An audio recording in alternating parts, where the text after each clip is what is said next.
Alright, we're drawing Lightning McQueen. Lightning McQueen. Group of those kind of groups can come down here. Alright, well, how's everybody doing today?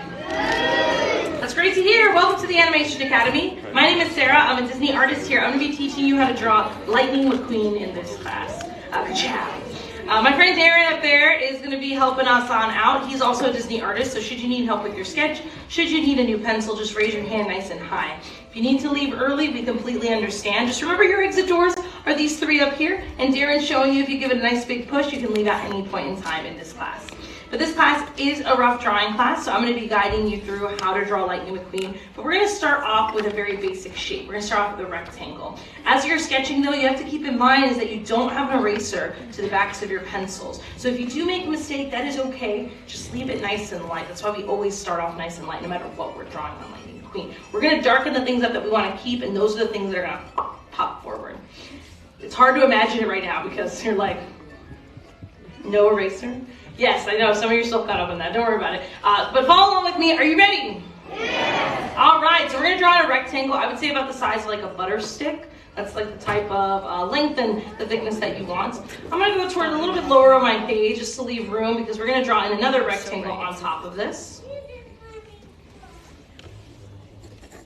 So as you can see, I'm adding in very lightly this rectangle. It's very messy and it's okay because I'm just trying to figure out how it's going to look like. And once I have this rectangle, I'm going to cut it right down through the center from top to bottom.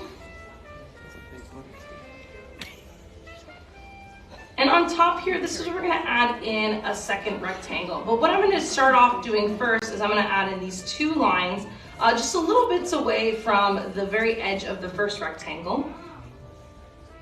And you want this rectangle to overlap with the other one just a smidge. So you can see how there's a little sliver of it that's going inside of that bigger rectangle. And this is the start of Lightning McQueen.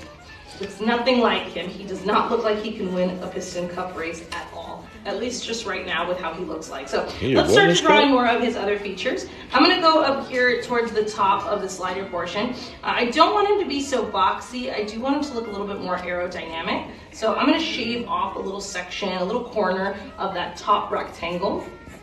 And I'm going to connect those two together with a really stretched out rainbow. Now I want to keep these lines because this is the line I want to show by the end of the drawing, which is why I'm going back around these lines and really darkening them up so you can see them. So you can see these nice soft round shapes as we're creating for the hood of our car. Top of Lightning McQueen. I'm going to do the same thing over here on the sides, just adding in like a small stretched out rainbow over where his fenders would be.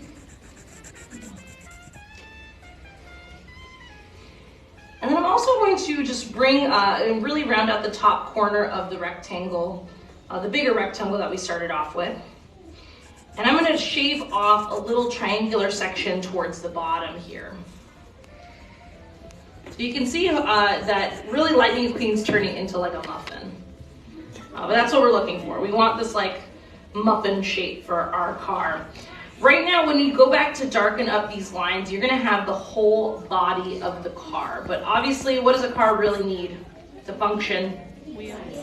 Yeah, he needs wheels. He needs some tires. So that way he's not just hopping around like a VeggieTale. So what we want to do is, in order to really draw in the tires, we want to show that they're coming out towards us. Right now with the body, we only are going to see like a little section of the tires. We're not going to see a whole big portion because a lot of it's being covered by the front of his car or his body. I don't know. So I'm going to go over here to the top. I'm going to add in like a stretched out C, kind of like where the bottom of the rectangle is. Or sorry, not the bottom, the side of the rectangle is. Very lightly adding in these two stretched out C's. Now you don't want to give him like monster truck tires. Unless you want to, then by all means, maybe he moonlights as a mug. And in fact, actually he did, I think, in Cars 3, so it's just something to keep in mind. But his tires are pretty low to the ground. This helps him to kind of pick up speed, again, be as quick as possible, because he's got racing tires on. So I'm going to very lightly sketch them in, but overall I'm going to go back in and I'm going to lock these in as well. The best part about the tires is that they're black, so feel free, once you have the whole thing darkened up and like locked into place, you can then go back in and shade in the tires to really showcase that they are tires. This will help hide a lot of the messy lines that you have there too, so it's just something to consider. Now I bet all of you know who voiced Lightning McQueen in Cars. Owen Wilson, yep. Wow. I know he's pretty awesome in most of his scenes. But what's crazy though about animation and voice actors is that, you know, animators, when they have the voice actor performing the lines, they're in the room as well with the director, and they're watching the mannerisms and the way their mouths move and the way their eyebrows go when they're talking and kind of recording these lines. Because we always like to think of animators as actors with pencils, they always take the performance that the actor portrays in the sound booth and they put that into the animation for them. That's why usually they're always video recorded and audio recorded, and they have the artists in there kind of working there. They also did this with the voice actor for Mater, which, does anyone know who it was? Larry the Cable Guy. Yeah, Larry the Cable Guy. Again, super funny guy, kind of really out there, and really kind of brought in and all that personality to Mater. Now that we have the tires locked in, we can start drawing in more of his eyes. I know cars have eyes, at least in this universe, in this multiverse they do. So I'm going to go over here and I'm going to connect these two fenders together, and we're going to draw in the roof, or sorry, not the roof, the hood of the car. Getting my car parts wrong. My fiance would have a field day. So I'm going to darken this up. Just a big stretched out rainbow from one side of his body to the other, really drawing in the hood of the car. So now we have this section up here at the top. I'm going to darken up a small number 1 right in the middle of that windshield. And from the bottom of that number 1, I'm going to add in a really stretched out rainbow going over to the right. And I'm going to add in a really stretched out rainbow going over to the left. So this is what's creating his eyelids and really showing a little bit more of that personality for him, because he's very confident, especially at the beginning of the first Cars. Of course, he's looking a little spooky just because he doesn't have his eyes, so this is where I'm going to draw in some circles. Feel free to draw in other shapes for his eyes. You can give him like little hearts like he's looking at Sally, maybe little piston cups, little oil cans, it's up to you. But I'm going to shade them in nice and dark because I want all the focus and attention to come right here into the eyes. When we draw characters' eyes in the animation world, we call this waking up the character, because suddenly they have a whole new life to them, not just no longer being lines on the page. But as you can probably tell, we're missing still a lot for our Lightning McQueen. In fact, there are some things on here that are not real, but it's Sally's nickname for him. That's the thing we're missing over here. They're not headlights, but they are stickers. Yeah, they're stickers. It's the best part. I love that. Although in Cars 2, he actually gets real headlights because safety first.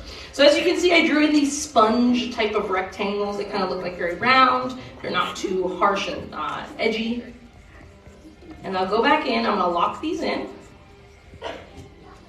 And then to make it look a little bit more like a headlight, I'll draw in a line cutting out the far third of these. So the third that's closest to the side of the car, that's what I'm going to lock in. The director of Cars was a guy by the name of John Lasseter. I almost said the name by the guy of John Lasseter.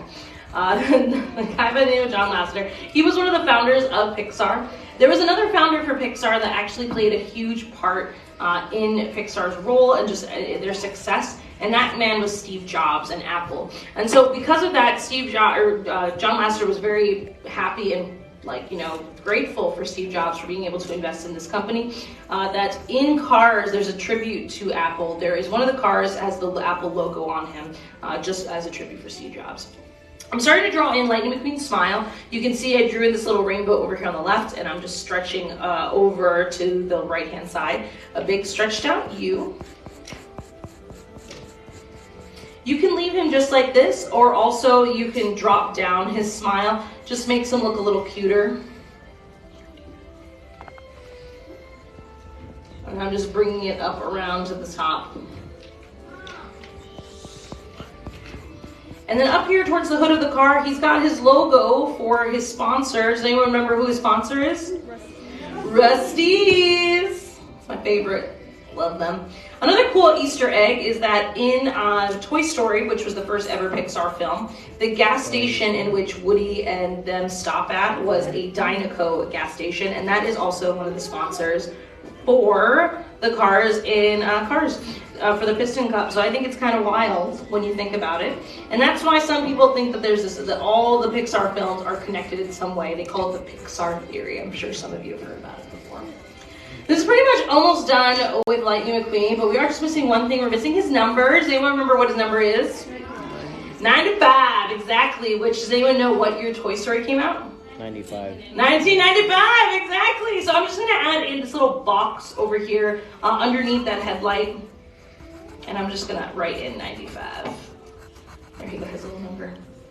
But that's it, that's all you need for your very own Lightning McQueen. Ka-chow. Which, by the way, do you know his favorite type of soup? It's clam ka-chowder. I know, thanks. Thanks, Darren. Darren's like my biggest fan, that's why I appreciate him. I keep him around because of that. You can draw in the road if you want to. In fact, he learns how to drift on dirt, so in the first film, so if you want to give him some like dirt getting kicked up, it's up to you.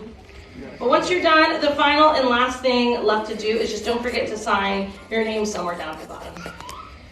All right, we should be finishing up our sketches of Lightning McQueen. Lightning McQueen! How do y'all do now that we're done? All right, I got some mixed reviews. I got a lot of stunned silence.